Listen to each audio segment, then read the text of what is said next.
Hi everyone, सस्ता recharge किसे पसंद नहीं, वो भी तब जब रिचार्ज हो महंगा। महंगे रिचार्ज से निपटने के लिए भारतीय दूरसंचार विनियामक प्राधिकरण ने नए नियमों की घोषणा की है, जिसमें प्राधिकरण ने सिम की वैधता से संबंधित कुछ नए दिशा निर्देश जारी किए हैं।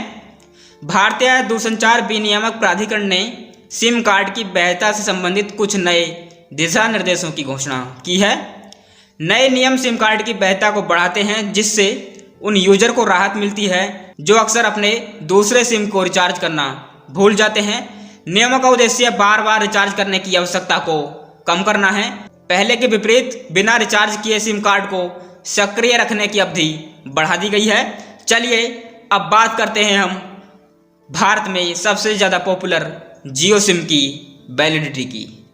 अगर आप जियो सिम कार्ड के उपयोग करता हैं तो आपका सिम अब बिना रिचार्ज के 90 दिनों तक सक्रिय रहेगा।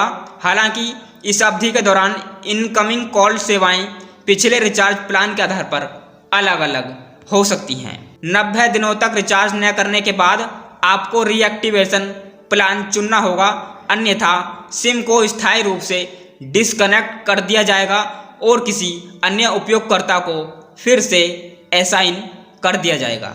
यानी कि यदि आप 90 दिनों तक रिचार्ज नहीं कराते हैं या फिर आप डीएक्टिवेशन प्लान नहीं चुनते हैं तो आपका सिम डीएक्टिवेट कर दिया जाएगा और किसी नए उपयोगकर्ता को दे दिया जाएगा। चलिए बात करते हैं एयरटेल सिम की वैलिडिटी की। इसी तरह अगर आप एयरटेल के उपयोगकर्ता हैं तो भी आप बिना रिचार्ज किए 90 दिनों से ज़्यादा की सिम की वैधता का आनंद ले सकते हैं। इसके बाद 15 दिनों की छूट की अवधि भी आपको प्राप्त होने वाली है, जिसमें आपको अपना नंबर खोने से बचने के लिए उसे फिर से सक्रिय करना होगा। इस समय सीमा के भीतर रिचार्ज न करने पर नंबर निष्क्रिय हो जाएगा और फिर असाइन कर दिया जाएगा और किसी अन्य उपयोगकर्ता को दे दिया जाएगा। चलिए बात करते हैं वोडाफोन सिम की वैलिडिटी की, यानी कि अब जो मिक्स हो चुका है। पहले था वोडाफोन और आइडिया। वोडाफोन और आइडिया को मिलाकर बीआई यानी कि बीआई सिम बना दिया गया है। वोडाफोन आइडिया उपयोगकर्ताओं के पास रिचार्ज न करवाने की 90 दिन की छूट की अवधि भी प्राप्त है। इसके बाद सिम को सक्रिय रखने के लिए न्यूनतम 49 रुपये का रिचार्ज कराना अनिवार्य है, नहीं तो सिम डीएक्टिवेट कर दिया जाएगा। चलिए बात करते हैं सरकारी सिम की, यानी कि बीएसएनएल की। इन सभी में सबसे ज़्यादा लंबी अवधि बीएसएनएल की है। निष्क्रिय सिम के लिए इसकी अवधि 180 दिन है।